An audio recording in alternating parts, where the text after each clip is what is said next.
and I'm not the most creative person, but it was a massive, perfectly still elliptical object. And the stillness was just shocking. Like it was almost tied to a fixed point in space.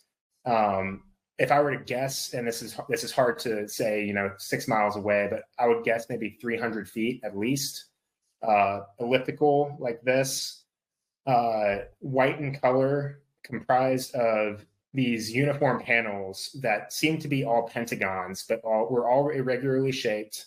They were joined at the seams, the linear seams, and these irregularly shaped but uniform in area pentagonal panels were like a mother of pearl or a white ceramic color. And it was a perfect sunny Colorado bluebird day, 50 degrees, not a cloud in the sky, and you could see these panels move as they kind of glisten in the sun. What did you call the object? What was your nickname for it? So we didn't have a nickname. Maybe we'll get into it a little bit later, but Arrow, their office nickname for this object was the Crystalline Potato. Crystalline Potato. Yeah, I'm not sure. It didn't seem like it was made of crystal, but it did have a kind of a reflection to it. I think you've told me previously it had kind of a mother of pearl look to it. Yeah, absolutely. All the panels were the same. And again, they were kind of seamed at the linear edges of all of them. It was in a pattern that just did not make sense. Like, because you could tell that there was three-dimensionality to it. Three-dimensionality. It was a pattern that was hard to comprehend. The paneling. Forgive me, three-dimensionality to the paneling? Is that what you mean?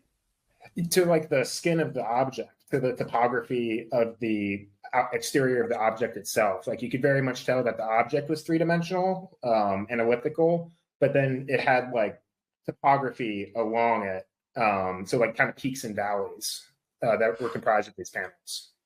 So I appreciate the object was 6 miles away over Cheyenne Mountain, one of the most secure military complexes in the world. Can you estimate its length and height?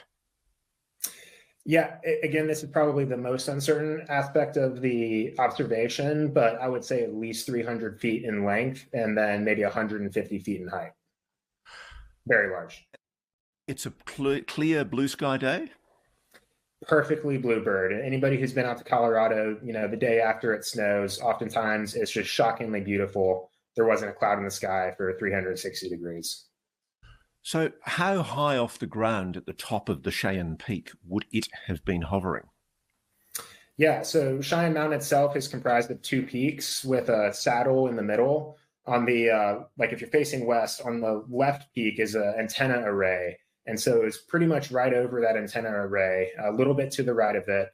If I were to guess, again, this is hard to say, but maybe 500 feet above. So this is such a fascinating story, right? Like,